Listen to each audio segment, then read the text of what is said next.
La reflexión sobre quién gobierna y cómo lo hace es esencial, porque de ahí parten muchas de las problemáticas que enfrentamos hoy.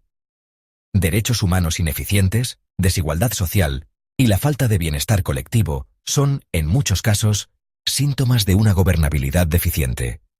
Ante esto surge una pregunta inevitable: ¿qué tipo de líderes necesitamos para cambiar el rumbo? ¿Qué define a los líderes que gobiernan nuestras sociedades? ¿Por qué persisten problemas sociales que parecen irresolubles, incluso en pleno siglo XXI? Para responder a estas preguntas, es crucial hablar de un concepto fundamental: la teoría de las élites. Tres nombres destacan en este campo: Vilfredo Pareto, Gaetano Mosca y Robert Michels. Es tentador pensar que, al estar en una nueva era, los problemas deberían solucionarse casi automáticamente. Pero esta idea es un error. El tiempo por sí solo no cambia las cosas. Los cambios reales requieren acción, decisiones concretas y, sobre todo, líderes bien formados. Aquí es donde la educación juega un papel clave. No se trata solo de conocimientos técnicos, sino de una educación moral y crítica que prepare a las personas para liderar con honestidad y respeto. Los líderes de nuestras democracias deben ser conscientes de que su responsabilidad no es solo para con sus intereses personales, sino con toda la humanidad.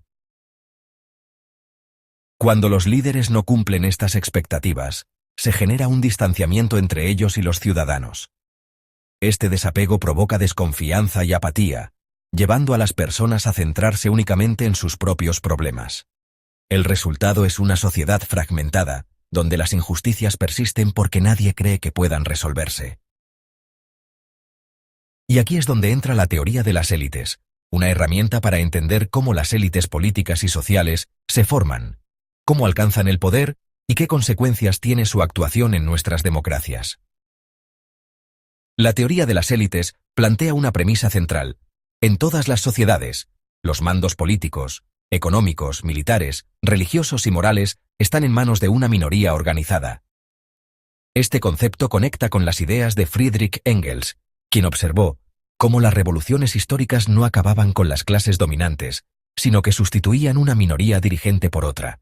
Engels destacaba que incluso en las revoluciones donde las mayorías parecían participar activamente, éstas actuaban, a sabiendas o no, al servicio de una minoría.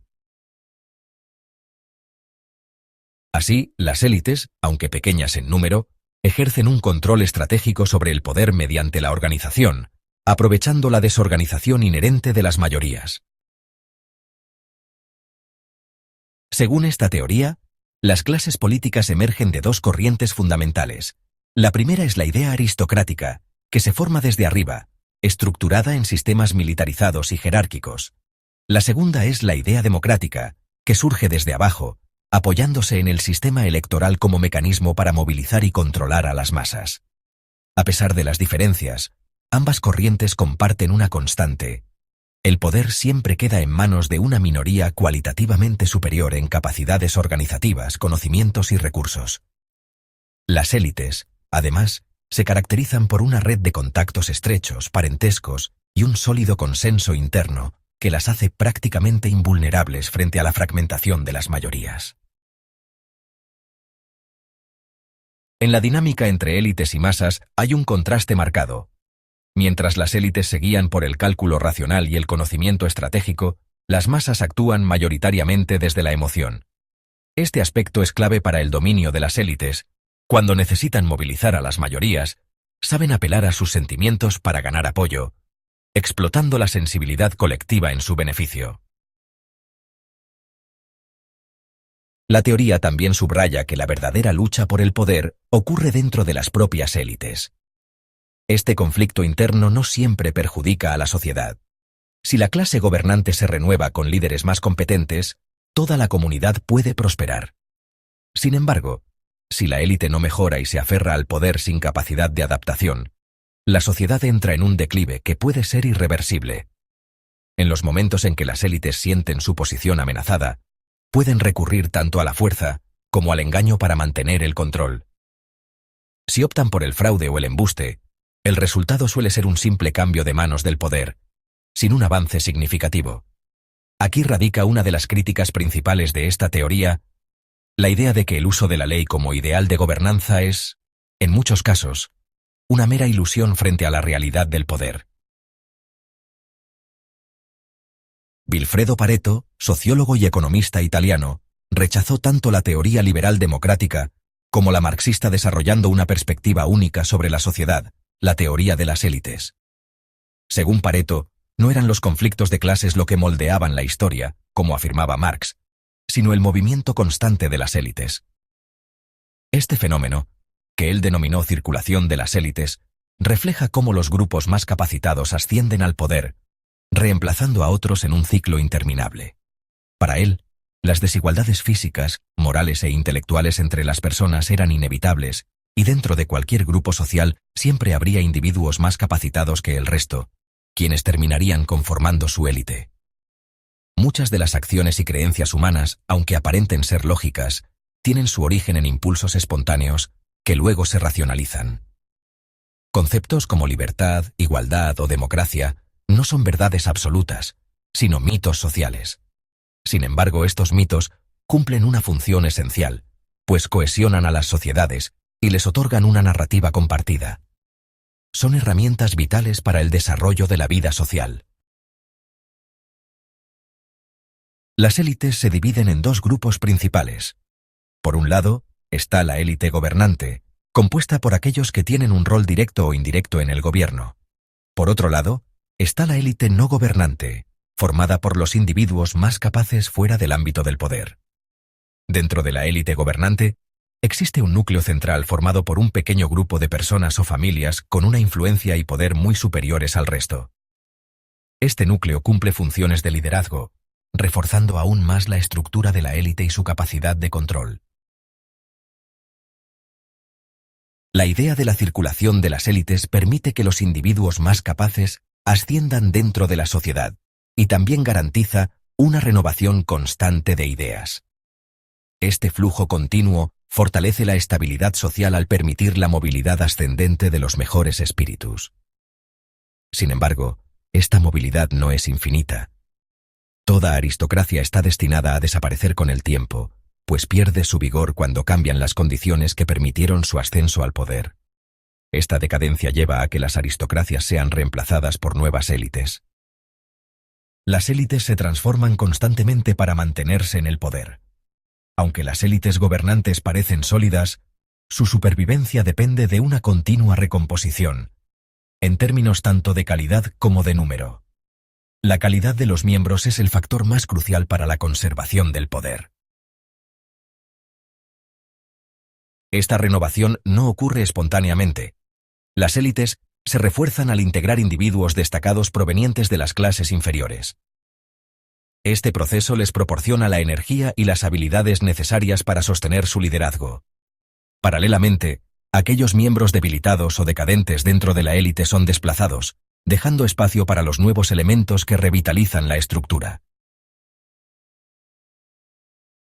Sin embargo, este ciclo tiene un límite. Ninguna élite es imperecedera. Con el tiempo, todas enfrentan un declive, dando paso a nuevas élites más robustas, surgidas de las clases inferiores. En momentos de tensión social, el pueblo puede levantarse contra el poder dominante. Sin embargo, advierte que estos alzamientos rara vez benefician directamente a las masas. Más bien, eliminan obstáculos que permiten el reemplazo de una élite por otra. Este fenómeno sigue un patrón cíclico que Pareto compara con el flujo de un río. Las revoluciones son el resultado de un estancamiento en la circulación de las élites. Cuando los estratos superiores acumulan miembros decadentes, incapaces de mantener el poder, y los estratos inferiores producen individuos de mayor calidad dispuestos a usar la fuerza, el cambio es inevitable. La élite gobernante logra mantener su dominio manipulando los sentimientos de las masas. Para ello, recurre a estrategias que incluyen adulaciones, discursos halagadores y pactos simbólicos, diseñados para despertar admiración o lealtad entre los gobernados. Este juego emocional, más que tangible, se convierte en una herramienta clave para preservar la estabilidad del poder. Además, La élite selecciona cuidadosamente a los mejores individuos de las clases dominadas para integrarlos en sus filas. Este mecanismo no solo refuerza a la élite, sino que también debilita a las masas, al privarlas de sus líderes naturales y figuras más destacadas. Esta estrategia asegura que las clases inferiores permanezcan desorganizadas y, por ende, incapaces de desafiar eficazmente el dominio de la élite. La capacidad de la élite gobernante para incorporar nuevos miembros mientras mantiene controladas a las masas es lo que otorga estabilidad a las sociedades. Aunque este ciclo perpetúa la desigualdad, también asegura la continuidad del sistema social. Las características distintivas de una sociedad están definidas por las cualidades y circunstancias de su élite. Las élites no son grupos completamente cerrados ni completamente abiertos. Se adaptan constantemente, incorporando nuevos elementos provenientes de las clases inferiores para mantener su estabilidad y evitar posibles revueltas sociales. Las élites gobernantes recurren al engaño cuando el uso de la fuerza no es viable, explotando los sentimientos inmutables de las masas. Estas maniobras se ven facilitadas por la falta de educación y cultura en las clases inferiores. Cuanto menor sea el conocimiento y la instrucción de las mayorías, mayor será la capacidad de obrar de la élite, y mayor será su capacidad para lograr sus fines anhelados. La educación limitada impide que las masas cuestionen el poder, otorgando a las élites un margen más amplio para alcanzar sus objetivos sin enfrentamientos significativos. Cuando las élites gobernantes acumulan miembros incapaces de sostenerse en el poder y rechazan el uso de la fuerza, mientras que en las clases inferiores surgen individuos con habilidades y disposición para liderar, el cambio se vuelve inevitable. Si los gobernantes logran acumular riqueza y comprar la lealtad de sus adversarios, pueden extender su dominio. Sin embargo, esta estrategia es limitada y no puede sostenerse indefinidamente sin la utilización de la fuerza. Ejemplos históricos como la decadencia del Imperio Romano y la monarquía de Luis XVI demuestran que las concesiones no garantizan la estabilidad a largo plazo. Todos los gobiernos recurren a la fuerza, justificando su uso como necesario para preservar el orden. Sin embargo, la violencia genera divisiones entre los gobernados. Por un lado tenemos a los partidarios de los gobernantes, que desaprueban la fuerza cuando es usada por quienes se oponen al sistema, pero la justifican cuando la emplean los gobernantes para mantener la homogeneidad del orden establecido. Y por otro lado, están los partidarios de los gobernados que critican la fuerza utilizada por los gobernantes para suprimir a los disidentes, pero la apoyan cuando es usada por quienes buscan emanciparse del sistema. ¿Sabías que según Gaetano Mosca, la igualdad absoluta en política es solo una fantasía? Este pensador italiano, nacido en 1858, dedicó su vida a analizar cómo se organiza realmente el poder en las sociedades. Siempre hay una minoría que manda y una mayoría que obedece. Mosca rechazaba las teorías colectivistas, especialmente las de Marx, porque, según él, éstas caían en utopías. La idea de que instaurar el colectivismo traería justicia universal y eliminaría la división entre explotadores y explotados le parecía una ilusión. Para Mosca, siempre existirá una clase política, una minoría organizada que gobierna, mientras la mayoría, más desorganizada, es gobernada. En cualquier sociedad desarrollada, esta minoría no solo controla el ámbito político, sino también la economía, la administración e incluso la moral y la religión. ¿Y las democracias? Pues tampoco se libran. Aunque parece que el poder está distribuido, en realidad una minoría bien organizada sigue manejando los hilos.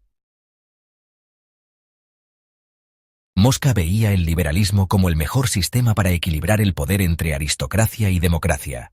En este modelo, los gobernantes son elegidos por los ciudadanos, pero deben cumplir ciertos estándares: sabiduría, experiencia y responsabilidad. Aunque esta minoría aristocrática tiene autoridad, el liberalismo introduce límites para evitar abusos. Ahora, Esto no significa que las mayorías sean completamente impotentes. Pueden ejercer presión sobre la minoría dominante, aunque nunca logran controlarla por completo, especialmente si no están organizadas. Aquí radica otra idea clave. Cuanto más estructurada esté la minoría, más fuerte será su poder frente a una mayoría desorganizada. Las clases políticas tienden a volverse hereditarias, ya sea por derecho o por hechos. Y en comunidades más grandes, la desconexión entre gobernantes y gobernados crece, lo que hace aún más difícil para la mayoría oponerse a los que están en el poder. Por más que aspiramos a sociedades igualitarias, siempre habrá una minoría organizada que dominará a la mayoría. ¿Alguna vez has pensado en por qué siempre parece haber alguien que manda y alguien que obedece? Es inevitable. Siempre habrá una minoría que gobierna y una mayoría que sigue sus órdenes, ya sea mediante leyes, o incluso a través de métodos violentos y arbitrarios. Imaginar una sociedad sin jerarquías es poco más que un ejercicio de fantasía. No podríamos concebir un mundo en el que todos sean iguales, sin una estructura que distinga a los que mandan de los que obedecen. La idea de igualdad absoluta es un espejismo, más cercana a las ilusiones filosóficas que a la realidad política. ¿Y cómo empezaron estas jerarquías? Los primeros grandes gobiernos humanos fueron autocráticos, sistemas donde la voluntad de una sola persona era la ley suprema. Desde reyes hasta emperadores, estos líderes concentraban el poder en sus manos. ¿Por qué la autocracia fue tan común? Este sistema ofrecía una fórmula política clara y fácil de entender. Para todos los que están arriba justifican su poder, ya sea en nombre de dioses, el pueblo o alguna otra autoridad simbólica. Mientras tanto, la mayoría acepta obedecer porque está en nuestra naturaleza buscar orden y estabilidad. Pero aquí viene un giro interesante. Aunque la autocracia parece concentrar todo el poder en una persona, muchas veces, quienes realmente gobiernan están detrás del trono. Un primer ministro, un consejero influyente o incluso un grupo reducido de poderosos pueden manejar los hilos del poder sin ocupar formalmente el puesto más alto. Sin embargo, cuando una clase política pierde la capacidad de ofrecer los servicios y la estabilidad que antes justificaban su posición, inevitablemente declina. Es decir, las élites caen cuando ya no pueden cumplir con las expectativas del entorno social. El poder y la jerarquía son tan inevitables como el paso del tiempo. ¿Qué tan organizados estamos como sociedad? ¿Quiénes realmente gobiernan? ¿Y cómo justifican su autoridad? Y sobre todo, ¿qué ocurre cuando el sistema que los sostiene deja de funcionar? Una organización política ideal es aquella donde los líderes no solo concentran el poder político, sino que también poseen una posición económica independiente. En este escenario, quienes forman parte de la clase política destacan por su preparación intelectual, moral y económica. Sus grados académicos y su experiencia les abren las puertas del poder, pero también les permiten algo inquietante: manipular a quienes no tienen esas mismas capacidades. Los profesionales del poder tienen una habilidad especial: manipular conceptos de justicia y derechos. Pueden crear ilusiones de equidad, desanimar la defensa de derechos legítimos o incluso moldear aspiraciones según su conveniencia. Quienes logran ascender en la escala social suelen cambiar moralmente. Un servil puede volverse arrogante y un humilde, orgulloso. Para mantenerse en el poder, la clase política necesita algo más que fuerza, requiere legitimidad. Esto lo logran justificando su autoridad mediante doctrinas y creencias aceptadas socialmente. Pero su permanencia depende de su capacidad para renovarse. Si no pueden adaptarse a los cambios sociales o conservar las cualidades que los llevaron al poder, están condenados a decaer. Cuando surgen conflictos dentro de la clase dirigente, una de las fracciones puede buscar el apoyo de las masas. Para ganar su simpatía, estas élites suelen exponer los defectos de los ricos y poderosos, su egoísmo, sus privilegios y hasta sus vicios reales o imaginarios. Prometen justicia y renovación para obtener el respaldo de las mayorías. Cualquier sistema democrático, tarde o temprano, terminaría convirtiéndose en una oligarquía. En otras palabras, incluso los movimientos más igualitarios, una vez alcanzado el poder, inevitablemente se transformarían en sistemas dominados por una minoría. Con el tiempo, estos líderes acumulan poder, y las democracias comienzan a parecerse a los sistemas aristocráticos contra los que lucharon en un principio.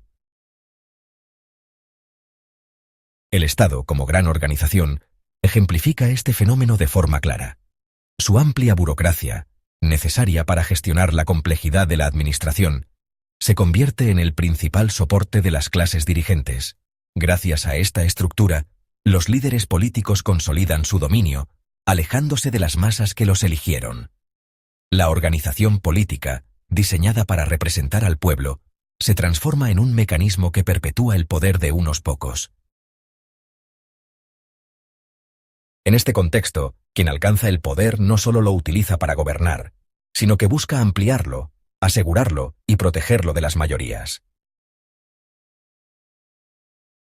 El sufragio universal, lejos de ser un mecanismo genuino de representación popular, es un artificio que oculta una verdad incómoda. Los representantes no son realmente elegidos por los votantes, sino que se hacen elegir por ellos. La idea de que el pueblo gobierna mediante sus representantes es un mito peligroso. La democracia parlamentaria se basa en una ficción jurídica. La mayoría de los votantes, al emitir su sufragio, parecería tener el poder de decidir quién ocupará un cargo público. Sin embargo, en la práctica, este proceso es controlado por minorías organizadas que moldean y manipulan las elecciones. Estas élites tienen un interés particular en mantener la apariencia de un sistema representativo, aunque en realidad persiguen objetivos que frecuentemente están en desacuerdo con el interés colectivo. Lejos de otorgar poder real a las mayorías, el sufragio se convierte en un mecanismo controlado por las minorías organizadas. Estas minorías utilizan su influencia para limitar la libertad del elector, que en la práctica se enfrenta a opciones restringidas, votar por candidatos preseleccionados o abstenerse. En la práctica, los verdaderos triunfadores son aquellos capaces de operar dentro del sistema electoral, utilizando su influencia para asegurarse el apoyo necesario. Estos actores, respaldados por redes organizadas de amigos y partidarios, son los que realmente deciden quién ocupará los puestos de poder. En esta lógica, el elector común se encuentra atrapado, limitado en sus opciones, influido por la propaganda y consciente de que su voto tiene sentido solo si se alinea con los candidatos con posibilidades reales de éxito. Bajo estas condiciones, el sufragio universal no es más que una fachada que disfraza el control ejercido por las minorías sobre las mayorías. Para ganar y mantener poder, los líderes no solo buscan el favor del pueblo, sino también el apoyo de las élites cultas y económicas, y por supuesto, el de un aliado estratégico, la prensa. La prensa, en manos de los líderes, se convierte en una herramienta crucial. A través de ella, los dirigentes construyen su imagen pública, refuerzan su legitimidad y, cuando es necesario, desacreditan a sus adversarios. Este control mediático refuerza su posición y les permite influir en las masas, que en su mayoría aceptan esta relación casi con resignación. Si trasladamos estas ideas a nuestro presente, observamos que esta dinámica sigue vigente. Los poderes de hoy, lejos de recurrir a la fuerza bruta, han perfeccionado un sistema más sutil y efectivo. Moldean a los ciudadanos a su conveniencia. Mediante estrategias de manipulación, reducen la capacidad crítica y reflexiva de las personas, logrando que incluso apoyen políticas que van en contra de su propio bienestar. La falta de preparación intelectual y cultural de las masas agrava esta situación. Sin las herramientas necesarias para analizar los verdaderos intereses de sus líderes, el pueblo se convierte en presa fácil de manipuladores mediocres. La debilidad de las masas y la astucia de los líderes perpetúan un sistema en el que la oligarquía no solo nace de la democracia, sino que la consume hasta sofocarla por completo. La dinámica del poder y la circulación de las élites nos revela una verdad fundamental: el cambio, aunque inevitable, no siempre trae consigo el progreso que anhelan las masas. A través de la historia, las élites han usado su capacidad organizativa para consolidar su dominio, mientras el pueblo, con frecuencia, se convierte en un medio para sus fines.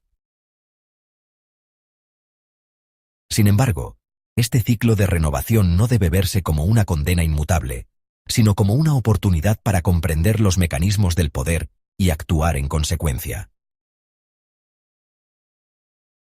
El cuestionamiento de conceptos idealizados como la voluntad del pueblo o la democracia entendida como igualdad absoluta no pretende desalentar, sino despertar. Nos recuerda que el verdadero cambio comienza con la exigencia de liderazgos auténticos, moralmente íntegros y comprometidos con el bienestar colectivo. Si las élites son incapaces de renovarse con los elementos más capaces y éticos del pueblo, la sociedad tiene el derecho y la responsabilidad de demandar una transformación profunda. Este llamado no es al conformismo ni a la resignación, sino al despertar. Cada persona tiene la capacidad de ser parte activa en este proceso, no como una pieza pasiva en el juego de las élites, sino como un agente de cambio consciente. La esperanza radica en la fuerza colectiva, en la posibilidad de construir un futuro donde las élites no sean sinónimo de abuso sino de servicio, donde la política deje de ser un medio de vida y recupere su vocación como herramienta para el bien común. La historia nos muestra que, aunque las élites parecen dominar, el verdadero poder reside en un pueblo despierto, informado y organizado. Es hora de abrir los ojos, de cuestionar, y de ser parte de una nueva narrativa. Porque solo cuando el pueblo se reconoce como el motor del cambio, el ciclo puede romperse, dando paso a un liderazgo que sea reflejo de la mejor versión de nuestra humanidad.